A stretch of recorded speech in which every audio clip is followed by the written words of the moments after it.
अस्सलाम वालेकुम व्यूअर्स। तो कैसे हैं आप सब? मैं आ गया हूँ एक और न्यू वीडियो के साथ। ये वीडियो मैं बनाना नहीं चाह रहा था, लेकिन मजबूरन मुझे ये वीडियो बनानी पड़ रही है। बहुत सारी वीडियोस मैंने देखी हैं इन दिनों, बहुत सारे स्कैंडल, बहुत सारी चीज़ें मैंने देखी और मजबूरन मुझे ये वीडियो बनानी पड़ रही है। मैं इस वीडियो के हक़ में था ही नहीं। मैं इस मामले से बिल्कुल एक साइड पे रहना चाह रहा था, लेकिन मुझे मजबूर किया गया कि मैं ये वीडियो बनाऊँ और आप लोगों से अपना ओपिनियन शेयर करूं, क्योंकि मैं भी पाकिस्तान का रहायशी हूं। और ज़्यादा बात नहीं करते हैं, सबसे पहले ये वीडियो शुरू करते हैं, उसके बाद मैं अपने टॉपिक पे जाऊंगा जो मैं बात करना चाह रहा हूं और जो बात करूंगा मैं आज आपके साथ। तो चलें वीडियो शुरू अस्सलाम करते हैं। वालेकुम। जी, वालेकुम सलाम भाई। कैसे हैं आप? जी, अल्लाह का ये शुक्र है। इंटरव्यू आपने लाजमी बस देखना है। ठीक, क्या करते हैं? हाँ। जॉब करता हूँ। आप क्या करते हैं अंकल? छोटी शॉप है ये। जबरदस्त हो गया। बात करने का पर्पस ये है कि हमारे हालात क्या चल रहे हैं मुल्क के। दूसरी तरफ अगर मैं बात करूं ये तो हमारी यहाँ पर कंट्री को इलेक्ट्रिसिटी लेके के है मसाइल, और यहाँ आपने पर ये रोटी के देखना है। मसाइल, यहाँ पर एनर्जी के मसाइल, यहाँ पर हर किस्म के मसाइल का फेस कर रही है, दो चार हो रही है आवाम। दूसरी तरफ अगर हम बात करें हिंदुस्तान की, वहाँ पर G20 की मीटिंग हुई, आपको पता ही होगा। G20 में इस्लामी मुल्क भी वहाँ पर गए हैं, दुबई और जिसकी हम बात करते हैं, मिसाल देते हैं हमेशा, तुर्की और सऊदी अरेबिया। तुर्की और सऊदी अरेबिया ने एक बहुत बड़ा साइन किया है, जिसके अंदर बेल्ट एंड रोड का इनिशिएटिव के अंदर सिग्नेचर के हिंदुस्तान से मिलकर, हिंदुस्तान के साथ, और हिंदुस्तान को आने वाले टाइम के अंदर सुपर पावर बनाएंगे ये दो इस्लामी मुल्क और पूरी दुनिया मिलकर। क्या कहना चाहेंगे, क्या इन इस्लामी मुल्कों को उनका साथ देना चाहिए था या नहीं? नहीं जी, बिल्कुल उनका साथ नहीं देना चाहिए, क्योंकि इस्लामी मुल्क के साथ आप जब भी खड़े होते हैं, आप इस्लाम की बात करते हैं, तो फिर इस्लामी ममालिक के साथ ही रहना पड़ता है। और इस तरह के किसी किस्म के भी एग्रीमेंट के ऊपर इनको साइन नहीं करने चाहिए जिसमें कोई दूसरा मुल्क जो हमारे बिल्कुल अल्टरनेटिव है, उसके अंदर हमारा इस्लाम नहीं है। और बेशक वहाँ पे आबादी इस्लाम की ज़्यादा है, लेकिन उनकी जो उनका जो सोच है, उनका जो मेंटलिटी उनकी जो चल रही है, वो बहुत गलत है। वो इस्लाम के ख़िलाफ़ है, उनके साथ वो हमें तो नहीं चलना। इस्लाम के खिलाफ तो अगर लगता तो क्या तुर्की उनका साथ देते, इस्लाम के खिलाफ होते? वो तो हमारे और इंडिया के दरमियान की जो रेवलरी है ना, थोड़ी हमारे बीच में दुश्मनी है। तो आलमी जो मुसलमान मुल्क है, उनको उन अमन से क्या कंसर्न? नहीं, अमल से कंसर्न होना चाहिए। उनकी स्ट्रेटजी क्या है, उनके पीछे लॉजिक क्या है, इसका कुछ नहीं पता, क्योंकि जो डेप्थ होती है वो बाद में पता चलती है। सबसे पहले तो यही हमें पता चला ना कि साइन कर दिए हैं, लेकिन उस डेप्थ के अंदर नहीं, हमें नहीं बताया गया कि ये इसकी डेप्थ क्या है।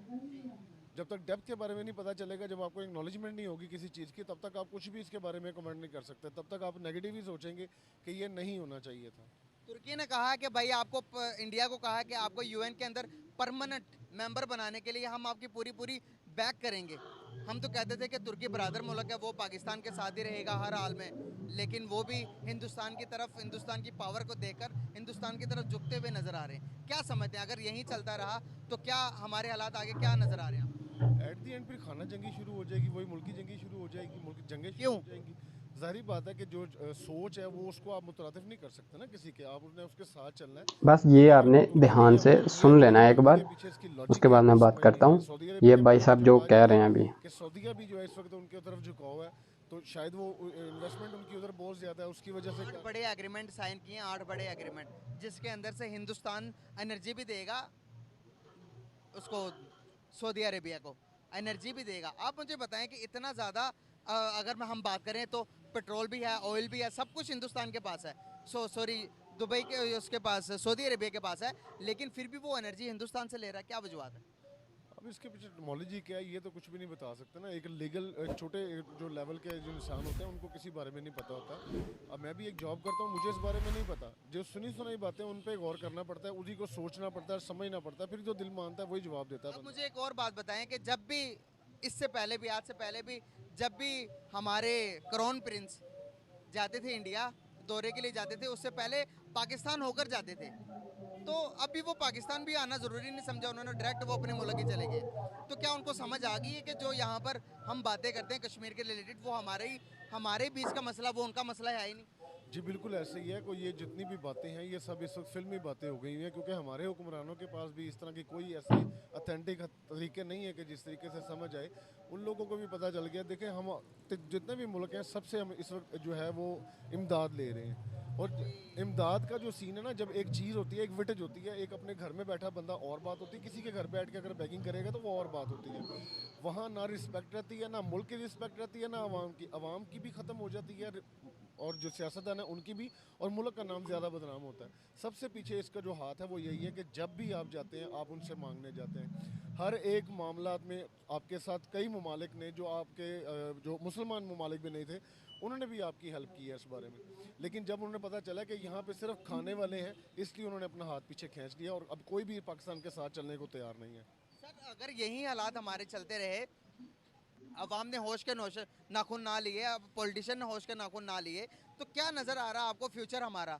इसी तरह ही हम बेगाफिली में रहते हुए हमने 71 में अपने आप बांग्लादेश को अलग करवा दिया, तो हम अब किस चीज़ का इंतज़ार कर रहे हैं आगे?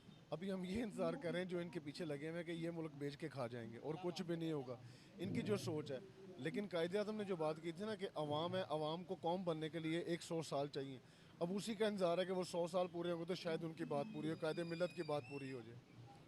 अगर हम दूसरी तरफ हिंदुस्तान को देखते हैं तो वो डेवलपमेंट की तरफ कैसे जा रहे हैं? वो डे बाय डे तरक्की कर रहे हैं, वो दुनिया में अपना एक नाम बनवा रहे हैं, लोहा मनवा रहे हैं। नरेंद्र मोदी को देख लें कि किसी के मुल्क में जाते हैं तो झुककर सलामी होती है। हमारे टेलीफोन, हमारे एक्स प्राइम मिनिस्टर जो पिछले प्राइम मिनिस्टर थे, उन्होंने कहा था कि किसी मुल्क के प्राइम मिनिस्टर को मैं कॉल करता हूँ तो वो कॉल नहीं उठाते कि इसने कॉल इसलिए की कि पैसे मांगेगा।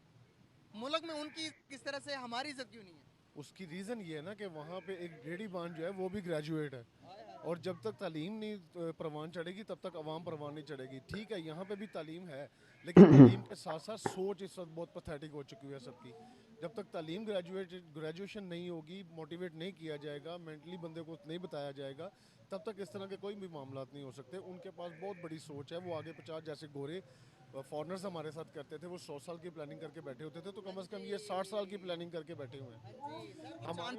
हमारे पास प्लानिंग नहीं है, वो चांद पर चलेंगे, हम यहीं पे रहेंगे, क्योंकि इन लोग समंदरयान भी भेज रहे हैं, समंदर पे भी जा रहे हैं, सूरज मिशन भेज दिया, गगनयान भेज दिया, हमें तो पता ही नहीं ऐसे नाम वो भेज रहे हैं मिशन। ये वर्थ होती है, उनके पास एक वर्थ है, हम अपनी वर्थ खो चुके हैं। अपनी वर्थ हमें जागने के लिए एक टाइम चाहिए, एक ऐसा मेज़बान चाहिए जो हमें जगाए आके हमारी। तो ये वीडियो मैं यहीं तक देख रहा हूँ, लेकिन अगर बात की जाए, भाई ने जो स्टार्टिंग बात करी कि पहले ये कि इस्लामी मुल्क हैं वो उनके साथ अपने कॉन्ट्रैक्ट करने जा रहे हैं, उन्होंने बहुत बड़े बड़े मतलब के मुआहदे कर लिए हैं, 8 सऊदी अरेबिया ने कर लिए हैं, कुछ तुर्की ने कर लिए हैं। तो भाई साहब, सबसे पहले तो मैं ये बात करने जा रहा हूँ कि कोई भी जो कंट्री है, कोई भी जो कंट्री का प्राइम मिनिस्टर है या कोई भी कंट्री का जो बड़ा लीडर है, वो सबसे पहले तो अपने अवाम के बारे में सोचता है, उसके बाद वो आगे का सोचता है। हमारी कंट्री जो है वो अपनी अवाम के बारे में तो बिल्कुल भी नहीं सोच रही। अभी कुछ दिनों में मैंने देखा है कि दूसरी कंट्रियों में, जिन्हें हम कहते हैं काफिर हैं, जो हमें कहते हैं कि ये लोग जहन्नम में जाएंगे, ऐसे वैसे जिनके बारे में हम बातें करते हैं, जो काफिर हैं, उनके आप कानून देख लें, उनका जस्टिस इतना अच्छा है कि दिनों में फ़ैसले होते हैं। हमारी अदालतों में चले जाओ, जाके देख लो, सारी सारी ज़िंदगियां गुजर जाती है, जस्टिस ही नहीं मिलता। छोटे से छोटा केस हो, एक चोर का हो, चाहे एक कातिल का हो, चाहे कुछ भी हो, तो वो सारी उम्र अपनी जो भी जमा पूंजी होती है वो अदालतों में लगा देता है, और सारी ज़िंदगी रुलता रहता है और उसको जस्टिस नहीं मिलता। और बात की जाए दूसरी जगह पर और आवाम की, और आवाम को कुछ ही चीज़ों में उलझा के रखा हुआ है, आटा चीनी में और मकान में। पाकिस्तान में जो रहायशी हैं, जो पाकिस्तान के जितने भी नेशनैलिटी होल्डर हैं और जो गरीब आवाम है, ख़ास करके जो मिडिल क्लास लोग हैं, उनकी तो सिर्फ एक ही सोच होती है कि भाई सारी उम्र उन्होंने कमाना है, कमाने के बाद एक घर बनाना है और एक अपना बच्चों का खाना पीना पूरा करना है, बस। अगर उन्होंने इससे ज़्यादा कुछ सोच लिया तो तभी सारा कुछ ख़राब होना शुरू हो जाता है। अभी पिछली हुकूमत देख लीजिए, उन्होंने क्या किया है। हम आज से पहले, अगर हम पहले बात की जाए तो हम तरक्की की तरफ जा रहे थे, हम सुनते थे IMF से हमारी जान छूट जाएगी, हम कर्ज़ों से आज़ाद हो गए, हम ये हो गया वो हो गया। उसके बाद आए जो 3-3.5 साल गुजरे हैं, वो आप लोगों के सामने है, क्या प्रोजेक्ट किया है, क्या हमने तरक्की की है, सिर्फ गाली गलौज और ये चीज़ें सीखी है। मैं इन चीज़ों में घुसना नहीं चाह रहा था, लेकिन मजबूरन मुझे बात करनी पड़ रही है। उसके बाद आए तो उसके बाद और महंगाई। अभी जो हाके होने हैं इलेक्शन, पता नहीं अब कब होने हैं, कब नहीं होने, कब होंगे, कब, किसी को कुछ पता नहीं है। तो उस अगर और उसके अलावा देखें, इंजीनियर देखें, इंडिया के इंजीनियर जो चांद पे पहुंच के में जो लॉन्च कर रहे हैं, प्रोजेक्ट कर रहे हैं, और सूरज पे उन्होंने अपना एक मिशन भेज दिया। तो ऐसे बहुत सारे उन्होंने, आपके पास इंजीनियर नहीं है? कुछ दिन पहले मैंने देखा सादकाबाद का एक लड़का था, इंजीनियर स्टूडेंट था, जिसने सोलर पे गाड़ी बना दी। अगर आप उसमें बहुत सारे उसने फीचर्स ऐसे बनाए जो टेस्ला ने भी अभी तक नहीं बनाए। तो ऐसे ऐसे उसने उसमें फीचर डाल दिए, और एक गाड़ी को उसने सोलर पे चला दिया, जो नाइट में भी चलेगी जब सूरज की रोशनी नहीं भी होगी, और दिन में भी चलेगी जब सूरज की रोशनी होगी तब भी। तो ऐसे ऐसे उसने फीचर उस गाड़ी में डाल दिया। अगर हम उसको सपोर्ट करें, हमारी हुकूमत सपोर्ट करे, तो क्या वो गाड़ियाँ नहीं बना सकता? हम इंटरनेशनल लेवल पे उसको नहीं लेके जा सकते? सरगोधा का एक स्टूडेंट था, जिसने एक चश्मा बना दिया जो अंधों के लिए बड़ा काम का था, जो अंधे लोगों को देखने में हेल्प कर सकता था। ऐसे ही बहुत सारे इंजीनियर, ऐसे ही बहुत सारे साइंसदान, ऐसे ही बहुत सारे हमारे स्टूडेंट ऐसे हैं जिनको सपोर्ट नहीं किया जाता, जिनको नामो निशान मिटा दिया जाता है। जो कि जिनके पास तो पैसा होता है वो तो अपना पाकिस्तान छोड़ के किसी और कंट्री में शिफ्ट हो जाते हैं, जो दूसरी कंट्रियों के लिए काम करना शुरू हो जाते हैं, और अपनी सारी ज़िंदगी उनके लिए ही मुख्तस कर देते हैं, और अपने प्रोजेक्ट जो भी बनाते हैं अपनी ज़िंदगी में वो सारे उनको ही दे देते हैं। वो अपने नाम से उनको फिर लॉन्च करते हैं, और वो कहते हैं कि जी हमने बनाए, लेकिन उनके पीछे जो हाथ होता है वो हमारे बच्चों का होता है, हमारी कंट्री के लोगों का, हमारे इंजीनियर्स का होता है। ना तो पाकिस्तान में कोई तलीमी निज़ाम है, ना तो अदालती निज़ाम है। अभी पाकिस्तान में मुझे पता नहीं है, लेकिन मैं आपको एक मिसाल देने जा रहा हूँ। अगर पाकिस्तान में 10 टीवी चैनल है ना, उनमें से 8 या 7 चैनल न्यूज़ चैनल हैं जिन पे सारा दिन बैठ के एक ही चीज़ रोई जाती है, पॉलिटिशियन ये हो गया, फ़लाँ लीडर ने ये कहा, फ़लाँ लीडर ने ये कहा, उस लीडर को वहाँ धक्का दिया गया, उस लीडर को वहाँ धक्का दिया गया, उस लीडर के लिए ये केस खोल दिया, उस लीडर पे ये केस खोल दिया। तो सारा दिन ये न्यूज़ चैनल ये करते हैं। ना तो हमारे यहाँ कोई एजुकेशन चैनल है जिस पे एजुकेशन के बारे में बच्चों को बताया जाए, ना ही कोई ऐसा चैनल है जिनमें बच्चों को कोई चीज़ सिखाई जाए, ना ही तो हमारे ऐसा कोई चैनल है जो बच्चों को एंटरटेन करे और बच्चों को बताए कि आपने अपनी लाइफ में ये करना है, ये नहीं करना। कोई मोटिवेशनल स्पीच नहीं बच्चों के लिए, सिर्फ इंटरनेट। हम कहाँ से सीखते हैं? दूसरी कंट्रीज़ से। हम किनको देखते हैं? दूसरी कंट्रीज़ को। तो हमारे बच्चे यहाँ से छोड़ के भी दूसरी कंट्री जाएंगे ना, उनको पता है कि वहाँ पे ये चीज़ें अवेलेबल हैं, हम वहाँ पे जाके करें। हमारी कंट्री में कोई भी प्रोजेक्ट अगर शुरू करना है तो सबसे पहले क्या करना पड़ेगा? हमें बैग भर के एक रिश्वत का देना पड़ेगा उसके लिए, लाइसेंस लेने के लिए।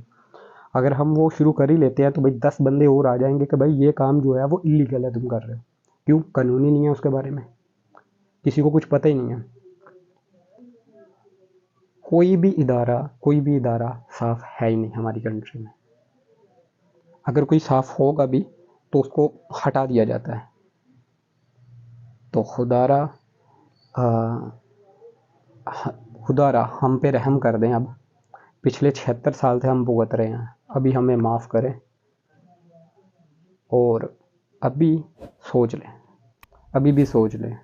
हमारे कंट्री में जितने भी हमारे पास मादनियात हैं, जितने भी हमारे पास वसाइल थे, वो ऑलमोस्ट अब बेच के ये ख़त्म होने को जा रहे हैं, वो ख़त्म हो रहे हैं। कोरिया एक ऐसी कंट्री है जिसके पास ऐसी कोई भी चीज़ नहीं है, उसके पास कोई भी ऐसे वसाइल नहीं है, वो बाहर से ख़रीदता है, ठीक है। मैन्युफैक्चरिंग अपने कंट्री में करता है और बाहर उनको सेल करता है, और वहाँ से वो कमा रहा है। दुनिया का सबसे फास्टेस्ट इंटरनेट उनके पास है, और उनके पास किस चीज़ पे? उनके पास तालीमी निज़ाम बहुत स्ट्रॉन्ग है। उनका आलमोस्ट 99% ग्रेजुएट हैं वहाँ के लोग। हमारी कंट्री में अनपढ़ लोग हैं जिनको सिर्फ अगर कोई भी चीज़ हो वो जाके दीन के साथ जोड़ देते हैं, कोई भी चीज़ उठा लो वो दीन के साथ जोड़ देते हैं। भाई सबसे पहले ये बताओ तुम लोग दीन को कितना फॉलो कर रहे हो, कितना फॉलो कर रहे हो दीन को? आप खुद को कहते हो मुसलमान हो, कभी अपने गिरेबान में जान के देखो आप में मुसलमान कहने के लायक भी कुछ है कि? यहाँ पे बड़े बड़े बयान दे देते हैं लेकिन करने कराने को आपके पास कुछ भी नहीं है, सिर्फ बातों पे। तो सबसे पहले अपने आप को सुधारो। जिन कंट्रियों के बारे में बात कर रहे हो ना, ठीक है, जिन कंट्रियों के बारे में आप बात करते हो वो बेशक इस्लाम को फॉलो नहीं करते, लेकिन वो लोग, वो लोगों का जस्टिस और वो लोगों के तरीके और वो लोगों की प्लानिंग आने वाले 100 सालों जितनी है। अगर हम 2020 में जी रहे हैं, 20 में जी रहे हैं, वो 50 में जी रहे हैं, हमसे 30-40 साल आगे हैं वो लोग। तो सबसे पहले आप अपने आप को सुधारो, आवाम के लिए ये खुद को सुधारें, ठीक है। इन भाई साहब ने कुछ बातें बहुत ठीक करी और बहुत सारी बातें गलत करी। इस चीज़ का आप फैसला करें कि इन्होंने क्या सही कहा और क्या गलत किया। और मैं मिलता हूँ आपको नेक्स्ट वीडियो में।